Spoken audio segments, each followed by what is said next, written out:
नमस्कार। जजमेंट समझिए माला दीक्षित से कार्यक्रम में आपका स्वागत है।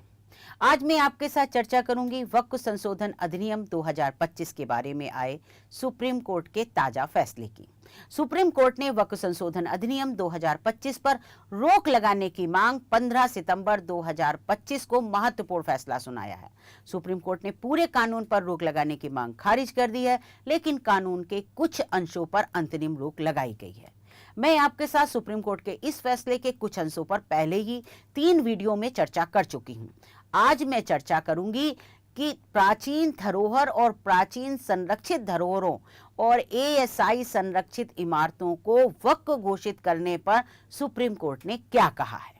तो मैं आपको बता दूं कि सुप्रीम कोर्ट ने वक्फ संशोधन कानून 2025 के प्राचीन स्मारकों, धरोहरों और संरक्षित धरोहरों को वक्फ संपत्ति नहीं घोषित किए जा सकने के प्रावधान पर रोक लगाने से इनकार कर दिया है।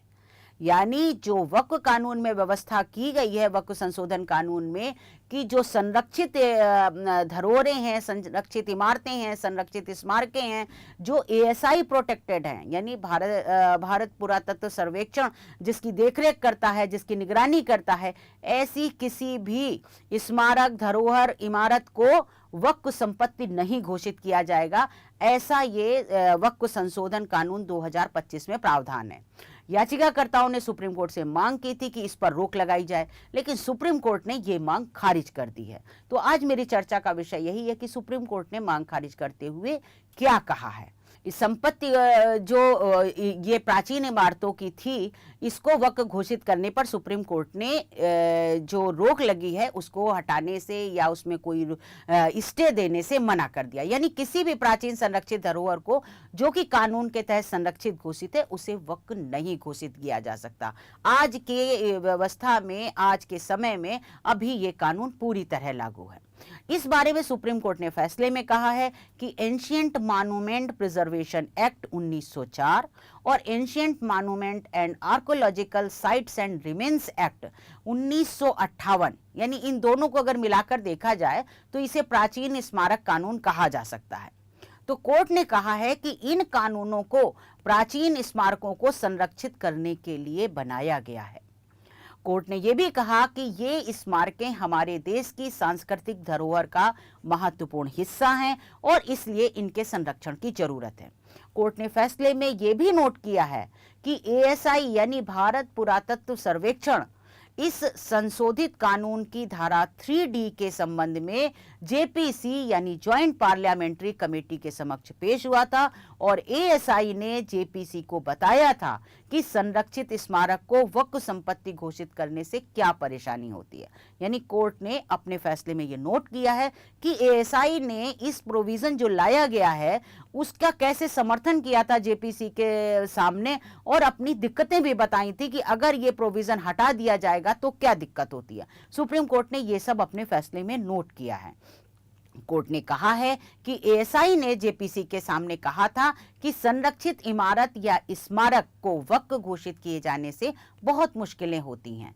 एएसआई का कहना था कि ऐसा होने पर मुतवल्ली वो होता है जो वक्फ संपत्ति का प्रबंधन देखता है, एक तरह से मैनेजर आप कह सकते हैं।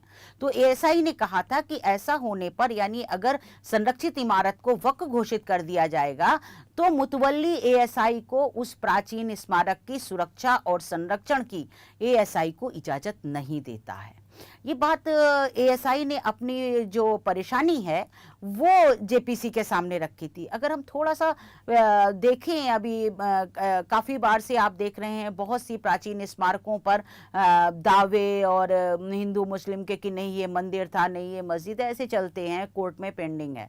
और इस मामले में जो आप अगर देखें कि संभल की जो जामा मस्जिद है वो प्राचीन धरोहर है, वो एएसआई प्रोटेक्टेड इमारत है और उसके बारे में भी एएसआई ने ये कहा था कि हमको ये जो है रखरखाव प्रॉपर नहीं करने देते हैं। ऐसा उस समय आया था और खबरों में भी आया था। तो यहाँ पर जेपीसी के सामने एएसआई ने कहा है कि जो प्राचीन स्मारकें हैं, धरोहरें हैं, उनको अगर वक्फ घोषित किया जाता है तो हमें उसका संरक्षण करने में दिक्कत आती है, क्योंकि संरक्षण करने में जो मुतवल्ली है वो उसकी इजाजत नहीं देते।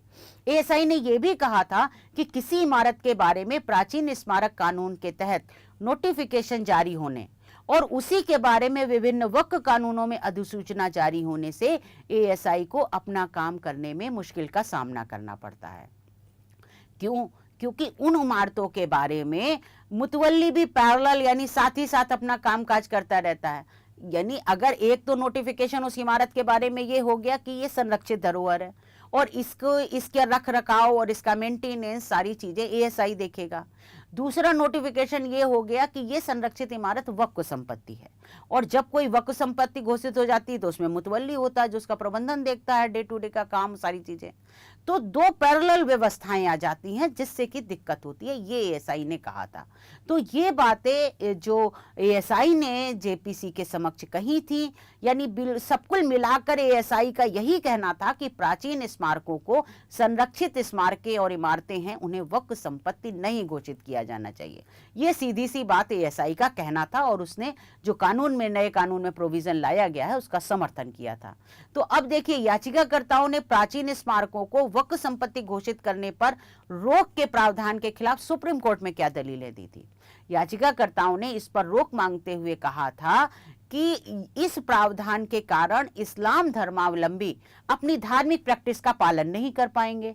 उनका कहना था कि बहुत सी पुरानी मस्जिदें हैं जहां पर नमाज आदि होती है, लेकिन कोर्ट अब ये आ जाएगा तो फिर हम तो उसको वक्फ ही नहीं माना जाएगा। अगर वो वक्फ नहीं होंगे, उनको वक्फ घोषित किया जाना शून्य कर दिया जाता है, तो फिर तो हम लोग वहां पर नमाज नहीं कर पाएंगे, अपनी जो रिलीजियस प्रैक्टिस है वो नहीं कर पाएंगे।